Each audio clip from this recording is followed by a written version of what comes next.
Hey guys, in this exercise I'll be showing you how to name ionic compounds, name covalent compounds, and name metallic ionic compounds. We'll also do some practice on calculating molar mass. So your objective here is to distinguish between formulas that are ionic, covalent, and metallic compounds. Example 1 is for NaCl. Na is sodium, Cl is chlorine. Notice here that we have a metal and a non-metal element. So we know that this compound is ionic. So to name it, we're going to keep the cation name the same, sodium, and the anion name will end in "ide." So instead of chlorine, we have chloride. Now to calculate the molar mass, we have one atom of sodium and one atom of chlorine. The molar mass of sodium is 22.99. plus the molar mass of chlorine is 35.45. So when we combine those, we get a mass of 58.44. Okay, let's do another one. Let's try number 8. Here I have Li. Li is for lithium. And I have carbon and I have 3 oxygen atoms, which you have to recognize that carbon and 3 oxygen atoms is actually a polyatomic anion. So we'll go to our polyatomic list and find CO3. That is for carbonate. So whenever we combine a metallic cation and a polyatomic anion, the names are as is. We have lithium and carbonate.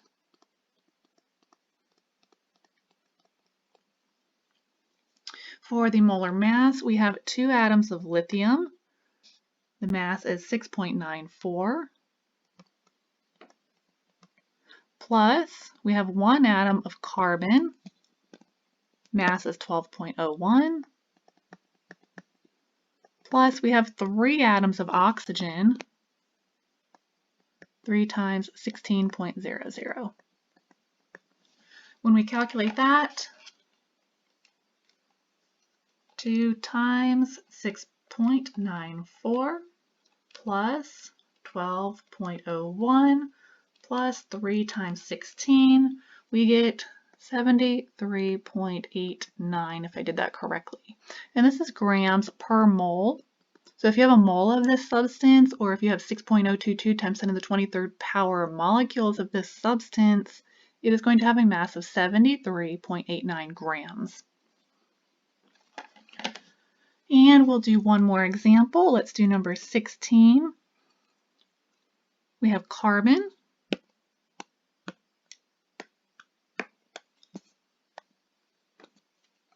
And we have 4 atoms of chlorine. Here is chlorine. Now in this formula, I have 2 non-metal elements. Whenever you have 2 non-metal elements, you have a covalently bonded compound. We can't forget hydrogen here is also a non-metal. Okay, so to name your covalent compounds, you're going to use the prefixes that you learned. 1 is mono, 2 is di, 3 is tri, etc. You don't use mono for the first element, okay? It's a given. You do use mono if you only have 1 atom of the second element. Okay, so carbon remains carbon. And we have 4 atoms of chlorine, so this is going to be tetrachloride.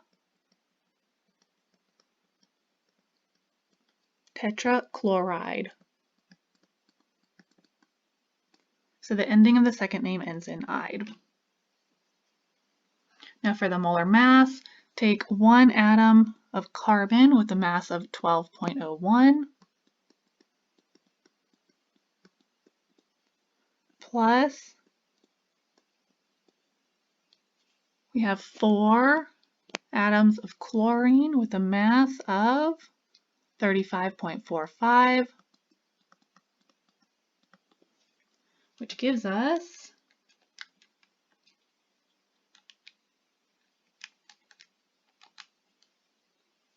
153.81 if I did my math correctly.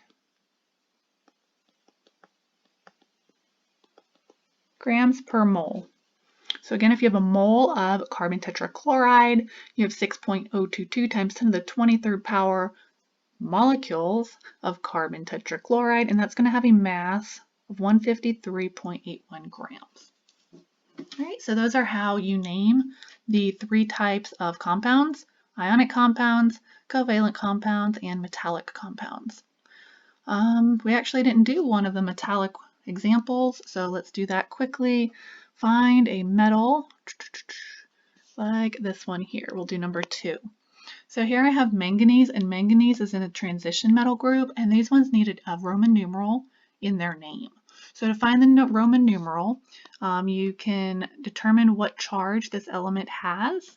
So it's bonded with sulfur, and sulfur has a charge of 2 minus when it's an ion, so that's S2 minus.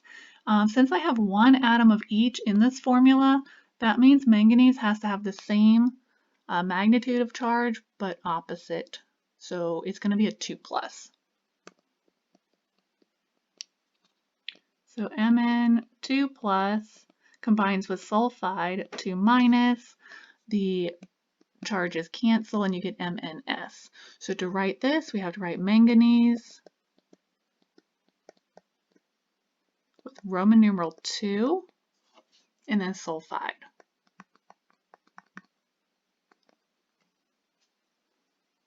All right. If you have any questions, send me a message.